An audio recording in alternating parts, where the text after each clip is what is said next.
মাণ্ডাকাটা শিমেলিবাৰী আঞ্চলিক হাইস্কুলৰ গণিত বিজ্ঞান গৱেষণাগাৰ ভৱনৰ নিৰ্মাণ কাৰ্যৰ শুভ উদ্বোধন। কামৰূপ জিলাৰ কৰৰা শিক্ষাখণ্ডৰ মাণ্ডাকাটা শিমেলিবাৰী আঞ্চলিক হাইস্কুলত অসম চৰকাৰৰ সমগ্ৰ শিক্ষা আঁচনিৰ অধীনত নতুনকৈ আবণ্টিত হোৱা সংহত গণিত বিজ্ঞান গৱেষণাগাৰ ভৱনটিৰ নিৰ্মাণ কাৰ্যৰ শুভ উদ্বোধন কাৰ্যসূচী শুক্ৰবাৰে ৰূপায়ণ কৰা হয়। শুভ উদ্বোধন কৰে কমলপুৰ সমষ্টিৰ বিধায়ক দিগন্ত কলিতাই। এই কাৰ্যসূচীত সহযোগ কৰে মুখ্যমন্ত্ৰী ডঃ হিমন্ত বিশ্ব শৰ্মাৰ বিশেষ কৰ্তব্যৰত বিষয়া হেমন্ত চৌধুৰীয়ে।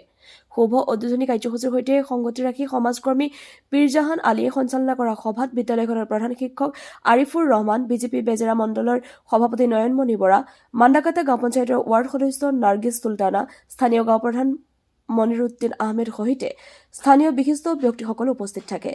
বিদ্যালয় পৰিচালনা সমিতিৰ সভাপতি আৰিফ হুছেইনে আগধৰা সভাখনত এই আঁচনি প্ৰদান কৰাৰ বাবে স্থানীয় ৰাইজে মুখ্যমন্ত্ৰী ডঃ হিমন্ত বিশ্ব শৰ্মালৈ ধন্যবাদ জ্ঞাপন কৰে।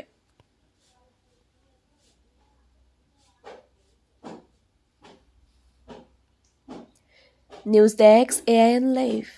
হাইস্কুলৰ 18 লাখ টকাৰে 18,97,000 টকাৰে এটা সায়েন্সৰ এটা কোঠা আমি নিৰ্মাণ কৰিব ওলাইছো। তাৰে শিলান্যাস আছিল। এই চেগতে সৰ্বশিক্ষা অভিযানৰ আমি ধন্যবাদ জনাইছো সমগ্ৰ শিক্ষাক। এই কোঠাৰ যোগেদি ল'ৰা ছোৱালীক আন্তঃগাঁথনিৰ ক্ষেত্ৰত, শিক্ষাৰ ক্ষেত্ৰত আন্তঃগাঁথনিৰ ক্ষেত্ৰত যথেষ্ট সহায় হ'ব। ৰাইজৰ যথেষ্ট আশা আছে এই স্কুলখনৰ প্ৰতি। আমাৰ এটাই শিক্ষক ছাত্ৰ ছাত্ৰীলৈ আহ্বান থাকিল, ভালকে ৰিজাল্ট আমাক দিয়া আৰু আমি নিশ্চয় তোমালোকৰ কাৰণে বা আপোনালোকৰ কাৰণে এইখন স্কুল আন্তঃগাঁথনিৰ ক্ষেত্ৰত আমি আগুৱাই লৈ যোৱাৰ ক্ষেত্ৰত আমি সংকল্পবদ্ধ। মাণ্ডাকাটা শিমেলিবাৰী আঞ্চলিক হাইস্কুলত অসম চৰকাৰৰ তৰফৰ পৰা সমগ্ৰ শিক্ষা বিভাগৰ অধীনত এটি অনুমোদন লাভ কৰিছো। মূলতঃ এই অনুমোদনটি হৈছে আমাৰ বিজ্ঞান আৰু গণিতৰ গৱেষণাগাৰৰ এটি প্ৰকল্প।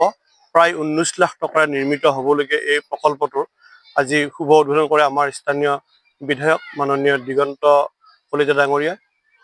আমাৰ শিমেলিবাৰী এই অঞ্চলৰ একমাত্ৰ শিক্ষানুষ্ঠান মাণ্ডাকাটা শিমেলিবাৰী আঞ্চলিক হাইস্কুলত মুখ্যমন্ত্ৰী মহোদয়ৰ জৰিয়তে যি প্ৰকল্প ইয়াত আজি উদ্বোধন কৰা হ'ল, এই ক্ষেত্ৰত আমি আমাৰ অঞ্চলৰ গাঁৱৰ পৰা,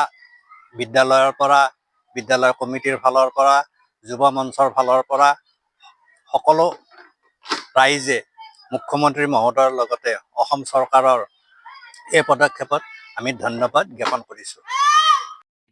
যিকোনো খবৰ আৰু বিজ্ঞাপনৰ বাবে যোগাযোগ কৰক 7896121996।